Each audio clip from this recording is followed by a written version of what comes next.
Hi, my name is Thomas Reed. I'm 37 years old. I live in Sycamore Mill, Georgia, a town of about 3,000 people, one traffic light, and a hardware store that's been run by the same family since 1961. I make furniture for a living. Tables, chairs, bed frames, the occasional bookshelf. Work that takes time, the kind you can't rush without it showing. I should tell you about my neighbor. Her name was Elena. She moved in next door when I was 29. She was 61 then and already a widow. She spoke English with a particular rhythm that made everything sound slightly more considered than it actually needed to be. She grew tomatoes in the front yard, which in Sycamore Mill was unusual. She burned cardamom in her kitchen. She knocked on my door 3 days after she arrived with a plate of food I couldn't identify and said, "I don't know you yet, but you look like you don't eat properly." She wasn't wrong. We had 8 years. Tuesday morning she'd bring coffee to the fence line and I'd bring whatever I was reading. She told me things about her life in pieces. A husband she loved who died of a sudden heart attack. A daughter in Atlanta who called every Sunday but hadn't been home in 3 years. A son in Charlotte who managed things efficiently and felt nothing, in her opinion, about anything that couldn't be put on a spreadsheet. She died on a Wednesday morning in April, quietly in her sleep, the way people say they want to go and rarely do. 3 days before she died, she came to my fence line with no coffee. She had a small white envelope in her hands. "When Sara comes," she said, "give her this." Elena, don't argue with a dying woman, Thomas. I took the envelope. It sat on the corner of my workbench for 3 years. Sara didn't come. I kept the garden going because I didn't know what else to do with the guilt of that. Not guilt about anything specific, just the particular guilt of watching someone disappear from a house and knowing the tomatoes would die without water. And the pomegranate tree that Elena planted 32 years ago when Sara was born, would go woody and hollow without anyone to prune it every spring. So I pruned it. I watered things. I mowed when the grass got high. I didn't think of it as waiting, but maybe it was. She arrived on a Thursday afternoon in October. I was in the workshop with the door open, finishing a chair leg, half listening to the radio, when I heard the garden gate on Elena's side. The same gate that had a particular sound, a catch, then a gust of air, then the latch clicking back. I had heard that sound maybe 10,000 times. I looked up. A woman was standing in the garden path with a rolling suitcase and a face I recognized from the photograph Elena kept on her kitchen shelf. Dark hair. Elena's eyes, slightly wider, the expression of someone who had been planning to feel nothing and was already failing at it. She saw the garden before she saw me. I watched her stop, suitcase mid-roll, and look at the pomegranate tree, the tree that was exactly her age, 32 years, maybe 40 feet from where she was standing. It was in fruit. Heavy, red, the color of something that has been holding onto itself all season and is finally ready. She stood there for a while. I went back to the chair leg. It felt like the right thing to do. Later that afternoon there was a knock at my workshop door. "Hi," she said. "I'm Sara. From next door." "I know," I said. "Thomas, I was your mother's neighbor. She mentioned you. Good things, I hope. She said you were stubborn about the quality of your wood, and that she once watched you throw out a table you'd spent 3 weeks on because the grain wasn't right." That was accurate. That sounds like her. She was holding herself carefully. The way people hold themselves when they haven't cried yet and are trying to stay ahead of it. "Did you?" She looked at the fence. "The garden. Someone's been keeping it." "Yes," I said. "That was you?" "Yes." "For how long?" 3 years. She absorbed that. Looked at the garden, back at me. "I should have come sooner." "Yes," I said then. "But you're here now." She looked at me for a second with an expression I couldn't read, then she nodded. "I have something for you," I said, "from your mother, when you're ready." She went still. "From her?" "She gave it to me before she died. She said to give it to you when you came." Sara looked at the workshop floor. "I'll come back," she said. "Tomorrow." She left. The gate made its sound on the way out. She came back the next morning, earlier than I expected. I had made coffee without thinking about it, the same way I had made 2 cups on Tuesday mornings for 8 years, and then noticed I'd done it and put one cup by the window facing the garden like an idiot. She knocked at 9. I gave her the envelope without ceremony. She sat on the wooden stool by the workbench and held it for a long time before she opened it. I went to the other end of the shop and started sanding something I didn't need to sand. I could hear the paper, the quiet of someone reading. After a while she said, "She writes like she talks." "She did," I said. "She says the pomegranate tree needs the lower left branch pruned in February." "I know, I've been doing it." Sara looked up at me. "She says you would be." She looked back at the letter. "She says," she stopped, "read something." Then she folded the letter back into the envelope. Whatever Elena had written past that point was hers. "Thank you," she said, "for keeping all of it. Your mother kept that garden for 30 years. Least I could do was not let it go for 3 more. She stood up, looked around the workshop, the pieces in progress, the tools organized by size on the wall the way Elena always said was proof I had control issues. She used to come in here, Tuesday mornings mostly. She'd talk, I'd work. She said the sound of tools was restful. Sara looked at the tool wall. Something moved through her face that wasn't quite a smile. She said the same thing about the ferry when she was young, the engine sound. I didn't say anything, I just let that sit where it landed. Marcus arrived on Saturday. He drove a clean car. He wore clothes that cost more than they needed to for Sycamore Mill, and he moved through the house with the particular efficiency of someone who has already made a decision and is waiting for everyone else to catch up. I heard him through the fence that afternoon. Not the words exactly. The tone. The kind of voice that turns everything into a transaction. Sara knocked on my door that evening. Different knock from the morning. Lighter. Like she was checking something rather than asking something. "Marcus wants to move quickly," she said. She was standing on my porch with a mug of tea she'd made next door and brought with her. That detail surprised me more than anything she said. "He has a developer interested. They want to tear down the house and build 4 units. I looked at her. "What do you want?" "I don't know." "That's not the same as what Marcus wants." She looked at the mug in her hands. "He's not wrong that neither of us lives here, that the house costs money to keep, that we both have lives that aren't in Sycamore Mill. All of that can be true," I said, "and still not be the whole answer." She looked at me. "You're not going to make this easier, are you?" "No," I said, "but I'll tell you something your mother told me once. She said some things are worth the difficulty of keeping them." Sara was quiet. Outside, the pomegranate tree was visible from where we stood. In the dark it was just a shape, but we both knew what it was. She finished the tea, left the mug on my railing. "Thank you," she said. "Good night." The mug was still there in the morning. I brought it inside. The next 3 days had a rhythm I hadn't expected. Sara went through the house, sorting, deciding, the ordinary work of ending someone's life in physical terms. I kept to my workshop, but she kept appearing at the fence line, not always with a purpose. Sometimes just to stand in the garden. Sometimes to ask me something specific. Did she ever say anything about the blue plates? Do you know where she kept the deed paperwork? Was the window in the back bedroom always stuck like that? The window had been stuck for 7 years. I fixed it the following morning before she was up. One afternoon I found her sitting under the pomegranate tree, not doing anything, just sitting with her back against the trunk and her hands in the grass. The way children sit under trees. I didn't say anything. I went back inside.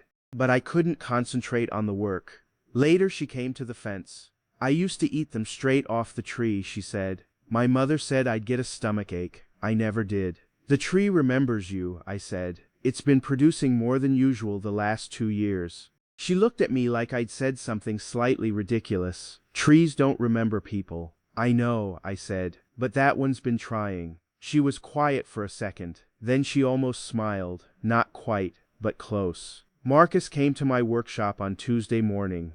I knew who he was before he introduced himself. He had Elena's brow, the same line across the forehead when he was thinking, but none of her patience. "Thomas," he said, like he'd been briefed. "I wanted to introduce myself. I'm Sara's brother." "I know who you are," I said. "Elena talked about you.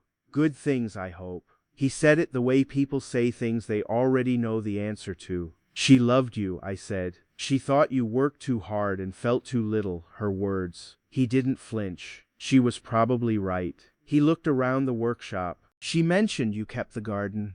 Yes, that was kind. He said it efficiently. The word kind as a fact, not a feeling. We're going to move forward with the sale. I wanted you to know in case there was anything sentimental you wanted to retrieve from the property before we finalize. It's not my property, I said. No. He looked at the tools on the wall. But you've treated it like it was. He said that without accusation, just observation. The developer is good. They build clean. It won't be a mess. It'll be 4 apartments, I said. Yes. And the pomegranate tree. He looked at me. For the first time something shifted behind his eyes. Not quite guilt. The acknowledgement of something he hadn't thought about. Trees don't usually survive that kind of construction, he said. No, I said, they don't. He left. I stood at the workbench for a while without working. That afternoon I told Sara about Marcus's visit. Not all of it, just the part about the tree. She was standing in the garden when I came to the fence. She had a pomegranate in her hand. One she'd picked that morning. She'd been carrying it around for hours without seeming to notice. He told you, she said. He told me the developer's plan, yes. She looked at the tree. It's just a tree, Thomas. It isn't, I said. You know that. She squeezed the pomegranate, set it on the fence post between us. My mother planted it the week I was born. She told me once that she wanted me to have something that grew at the same rate I did. Something that would be the same age as me and just as stubborn and just as likely to produce more than expected. I let that sit. I can't let a tree make my decisions, she said.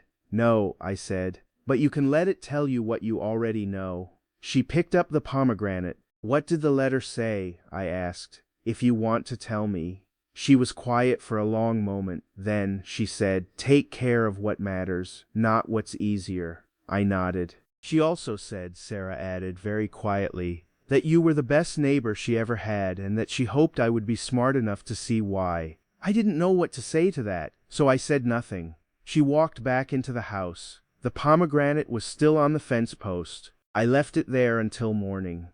The signing was set for Friday. I knew because Sara told me on Wednesday with the voice of someone announcing something they're not sure they've decided.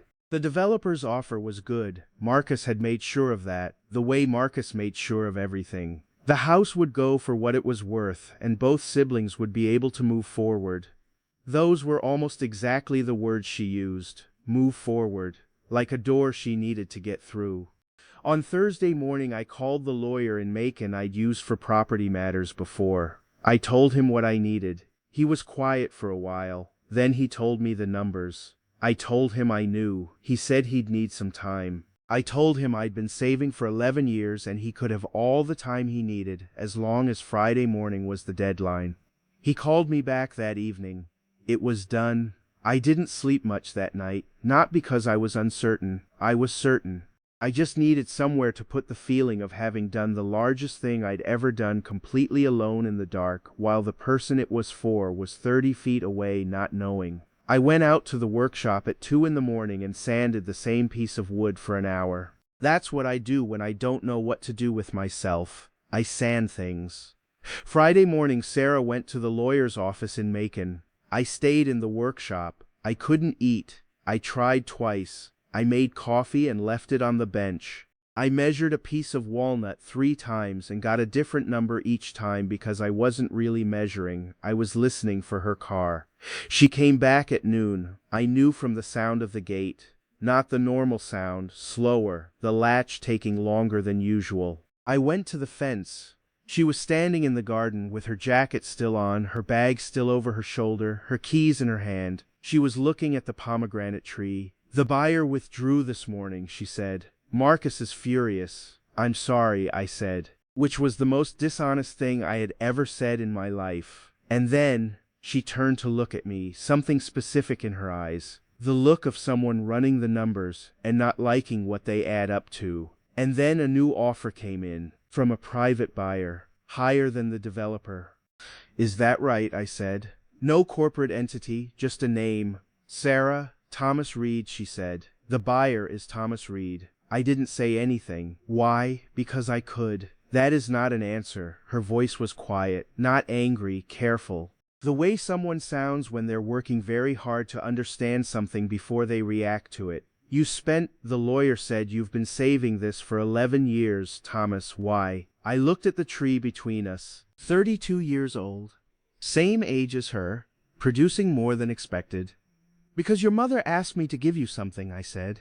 And I thought the envelope wasn't the whole of what she meant. Sara was quiet. A long time.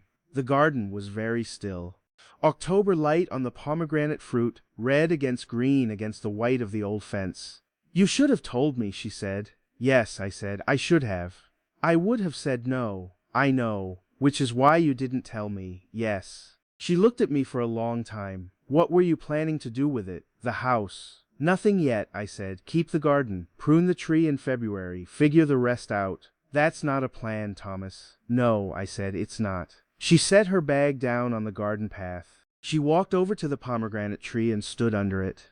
Looked up through the branches, same as she had the first day. Marcus is going to be livid, she said. Probably. He's going to say you manipulated the process. He can say that. Did you? I thought about it. I made a legal offer at market value. If that's manipulation, then yes. She looked at me from under the tree. The light was behind her. For a second she looked the way she must have looked at 7, standing in the same spot, eating pomegranate seeds straight from the fruit with no stomachache. Why do you really care about this house? She said. You have your own house, your own garden. I took a breath. This was the part one had thought about the most and prepared for the least. Because for 3 years I've come to this fence line and the other side has been quiet, and I didn't like it. And I know the reason I didn't like it wasn't just Elena. Sara looked at me. I'm in Atlanta, she said. I know where you are. I have a life there. I know that too. I leaned against the fence post. I'm not asking you for anything tonight. I just wanted you to know that this house still has someone who cares about it. That's all I wanted to do. She stood under the tree for a long time. Then she walked back to where her bag was sitting on the path, picked it up, started toward the house. At the door she stopped. Have dinner with me, she said, without turning around. Tonight, I'll cook. My mother's recipe. It'll probably be terrible. I'll come, I said. She went inside, the door closed. I stood at the fence for a while in the October afternoon, the tree between us, the light going golden, a pomegranate on the fence post where she'd left it 2 days ago that I'd been leaving in place because I couldn't explain to myself why it mattered. The dinner was not terrible. It was almost exactly right, which was more surprising than either of us said out loud. She had found the recipe card in the kitchen drawer, the one in Elena's handwriting, and followed it with the specific care of someone who wasn't sure the result would justify the effort, and was going to make sure it did. We ate at Elena's kitchen table. The blue plates Sara had asked about were on the table. The cardamom smell was back. Sara had found the spice jar and used it without knowing exactly why. She taught you, I said, even from a recipe card. Sara looked at her plate. I haven't been in this kitchen in 3 years, and it still feels like hers. It is hers, I said. It's yours, she said, the word landing between us with more weight than she'd probably intended. We sat with that for a while. She told me about Atlanta, the job, an urban planning office, maps and transit, and the particular geometry of how cities breathe. She was good at it. She described it with the precise language of someone who finds real satisfaction in the work. I told her about the furniture, about the wood, the way different trees have different personalities under the saw. Walnut that wants to be smooth, oak that fights you, cherry that turns a color you didn't expect when the finish goes on. My mother had a cherry table, Sara said, small, in the bedroom. I made that, I said. She looked at me. You did? She asked me to. 3 years before she died, said she wanted something she could touch that was made by someone she trusted. Sara was quiet. Then, she trusted you very much. I know, I said. I tried to deserve it. After dinner she walked me to the garden gate. We stood on either side of it. Not quite her house, not quite mine. The fence between us the way it had always been. Except Elena wasn't there, and the gate was closed, and it was 10 o'clock on a Friday, and neither of us was moving toward our own door. I'm going to talk to Marcus, she said, about the sale. What will you tell him? I don't know yet. She put her hand on the gate latch. But I'm going to tell him I need more time. That's enough for now, I said. She looked at me through the fence. You pruned this tree for 3 years, she said, in February, without telling anyone. Yes. Why February? Your mother told me February was when she thought about the future most. In February things still look bare and you have to decide to believe in spring. Sara looked at the tree, then at me. Something settled in her face. Not a decision exactly, just the beginning of one. Good night, Thomas, she said. Good night. She opened the gate. It made its sound. The catch, the rush of air, the latch clicking back. She went through to her side. I went to mine. Marcus called Sara the next morning. I know this because she told me afterward, sitting on her side of the fence with a coffee she'd made the way Elena made it, strong, with cardamom. He wasn't livid. That surprised her. He was quieter than she expected. He said he'd looked at the offer again. Said that if a private buyer was willing to pay what I'd paid, then the house was worth keeping by someone who valued it. He said he wished she'd told him earlier that she cared about it. She said she hadn't known earlier that she did. He's not a bad person, she told me. He just doesn't know how to hold on to things. Some people don't, I said. My mother knew how. She looked at her cup. She held on to everything, friends, recipes, gardens, neighbors. She held on to you, I said, even when you were in Atlanta. Sara was quiet for a moment. Every Sunday she called, the same time, 7 o'clock. I missed 4 calls in 3 years and she never said anything about it, but she always called back. That sounds like her. I should have come back sooner, she said, for the second time. You're here now, I said. For the second time. She looked at me, the same look she'd given me that first afternoon. Something working through her that she hadn't gotten to the bottom of yet. She stayed through November. She said she was working remotely. I didn't ask too many questions. I was aware that asking too many questions might change the particular weather of things, and I had spent enough time in Georgia to know that some things thrive because you leave them alone. She came to the workshop most mornings. Not to talk, she brought her laptop and worked in the corner while I worked at the bench. The sound of tools was restful, apparently. Elena's daughter and Elena's neighbor and the same Tuesday morning principal extended into the rest of the week. I built her a chair, not as a gift. She saw a piece I was working on for a client and said the back curve was exactly right. And I said I'd been trying to get that curve for 6 years, and she said, I think my spine has the same problem, and I said, let me measure, mostly as a joke. 3 weeks later the chair was done, made from the cherry I'd had in the back corner of the workshop since summer. She sat in it and didn't say anything for a full minute. Thomas. Yes. This is the most comfortable thing I've ever sat in. Good, I said. It should be. It's made for your spine. You actually measured? I said I would. She looked at the chair arms, then at me. I have a life in Atlanta, she said. I know. I have an apartment there. I know that too. I'm not someone who stays places easily. I know, I said. Your mother told me. What did she tell you? I thought about the Tuesday mornings, the way Elena had talked about Sara, with the particular tenderness of someone watching a bird that won't land. She said you were like the pomegranate, stubborn and more than expected, but you needed the right conditions to stay. Sara looked at me for a long time. She was not subtle, she said.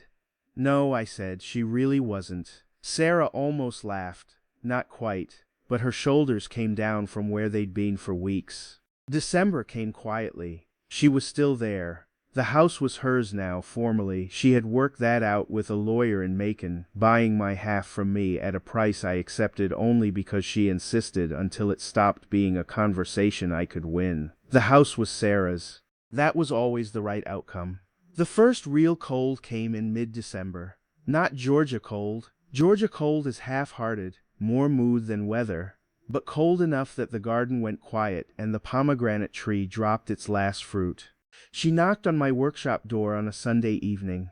I called Marcus, she said. I told him I'm going to rent out the house next year, maybe longer. And? He thought it was a bad investment. I told him some things aren't investments. I said nothing. I'm going back to Atlanta on Tuesday, she said.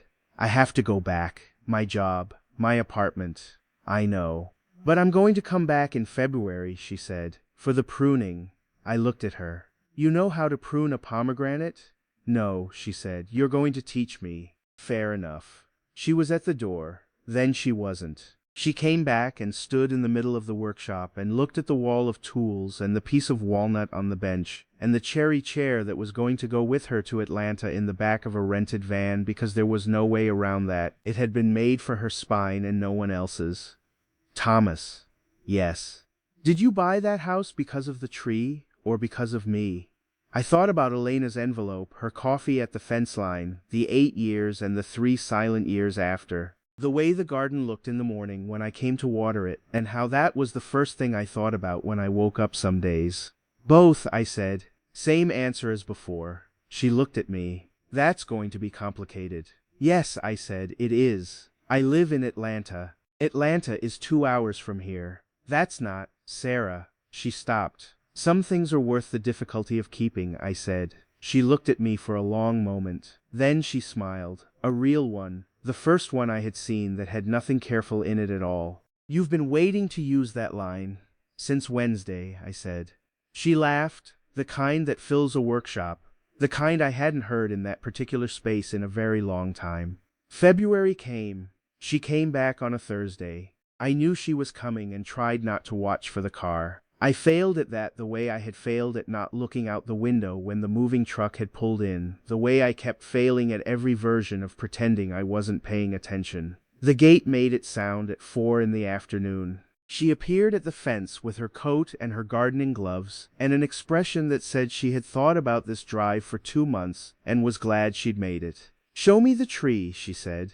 We spent the afternoon in the garden. I showed her the lower left branch, the one Elena always wrote about. She asked good questions. She had looked things up, which was exactly the kind of preparation Elena would have approved of, and I found more moving than I could reasonably explain.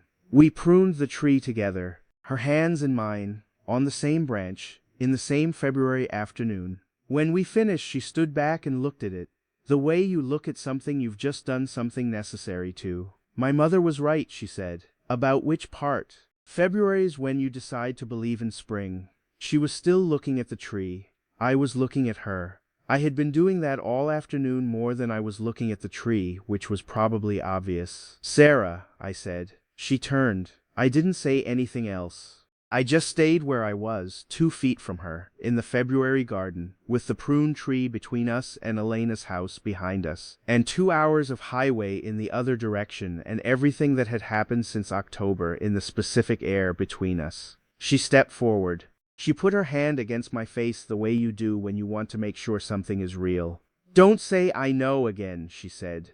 "Okay," I said. "Say something else." "Come back in spring," I said. She left her hand where it was. Then she kissed me once, briefly, in the garden her mother planted 32 years ago.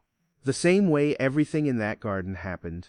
Quietly, without announcement, like it had always been going to happen and was only waiting for the conditions to be right. The house rents well. The tenants are a retired couple from Savannah who keep a kitchen garden and asked about the pomegranate tree before they signed the lease, which I took as a good sign. I told them the lower left branch needed attention in February. They wrote it down. Sara comes back every other month, sometimes more. She says she's evaluating whether Atlanta's transit planning office has anything she couldn't do remotely. I don't push. I've learned to wait. It's the same skill as the furniture. You can't rush it without it showing. There's a cherry table in my workshop. I made it in March. Not for a client. For the kitchen of Elena's house for whenever the tenants leave and Sara keeps it, which she will. I know her well enough for that now. In October, the pomegranate went heavy again. Red fruit, both sides of the fence. I brought a bowl of them to the workshop and left it on the bench where the envelope used to sit for 3 years. Elena's letter is framed now, Sara's idea, not mine. In the kitchen of her mother's house, next to the spice shelf where the cardamom lives. The last lines are visible through the glass. Take care of what matters, not what's easier. And below that, in the same handwriting, the neighbor with the tools. Trust him. I didn't know she'd written that last part until Sara showed me in November. I had to put down the bowl of pomegranates and stand in the kitchen for a while doing nothing. Sara came and stood beside me. She didn't say anything. That was enough. The garden gate still makes the same sound. Catch. Rush of air, latch clicking back. I know it the way I know the grain of a particular piece of wood, the way I know which branch of the pomegranate needs attention, the way I know the sound of her car on the street before she's fully parked. Some things you learn because you pay attention for long enough. Some things you learn because someone trusted you with them before they left. Elena trusted me with her garden and her neighbor's keys, and a white envelope and the instruction, given with the authority of someone who was not going to be here to correct me, that I was to give it to Sara when Sara came.